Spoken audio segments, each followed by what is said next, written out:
Tac. Alors donc, suite du projet. Donc tout ça, c'est des batteries de lithium-ion, des cellules de 1865 récupérées sur les batteries d'Overboard, que j'ai sélectionné les meilleurs états. Hein. Donc c'est des batteries de à peu près 2 ampères-heure, du 2000 mAh. Donc ils font tous plus ou moins 2 ampères-heure. Alors le projet, c'est de me faire une batterie de 36 volts.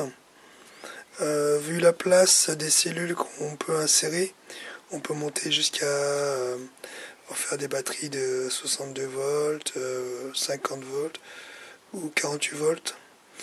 Moi j'ai choisi de faire une 36 volts, étant donné que ça va être pour un petit kart enfant. Alors je préfère qu'il n'aille pas trop vite. Alors du coup, je vais faire une batterie de 36 volts. Alors il se compose de 60 cellules. 66 cellules. Ouais. Donc j'ai 10 rangées.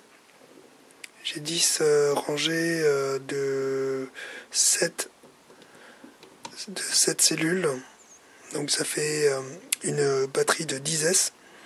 10S et 7P.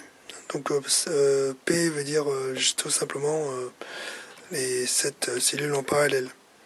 Et 10S, c'est les 10 cellules en série pour obtenir 36 volts à la fin.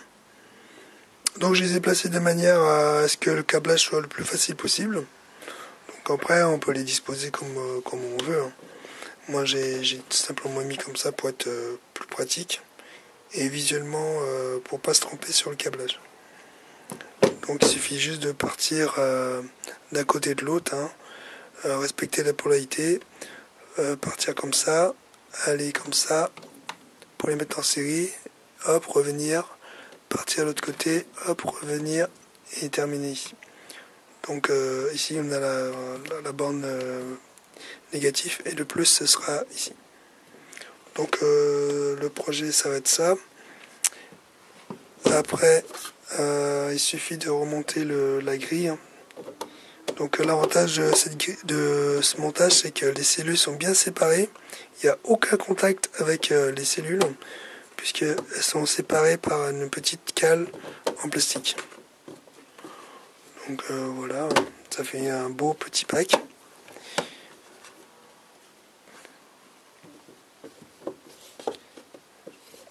Alors pour faire une batterie comme ceci, hein, c'est après, vu l'ergonomie, il faut faire des petits plans sur papier pour pouvoir se faire son propre schéma pour le câblage, parce qu'il ne faut pas se tromper.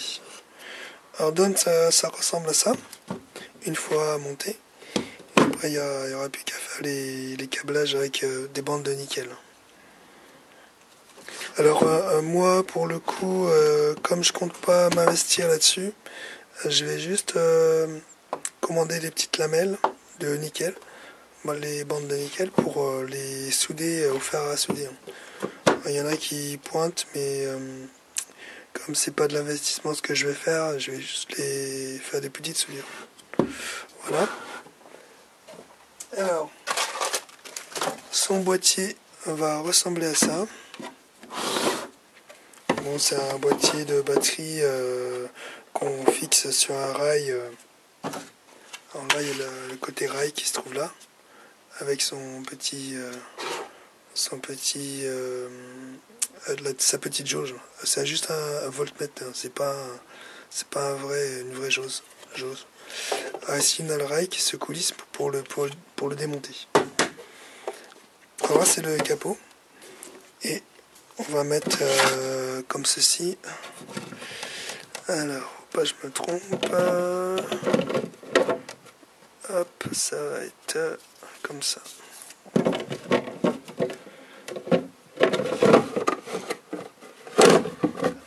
Tac. Alors, à la fin, ça va ressembler à ça. Donc ici, je vais mettre le BMS. et puis raccorder, puis après fermer le capot, et ça va nous faire une bonne batterie. Voilà. Donc c'est plus pratique que de faire une batterie sans protection mécanique, parce que là elle est bien englobée dans sa boîte. Voilà, hop. Donc le projet, c'est de faire une petite batterie 36 volts. Celui-ci va faire à peu près 2, 4, 6, 8, 10, 12, 14. 14 ampères-heure au final.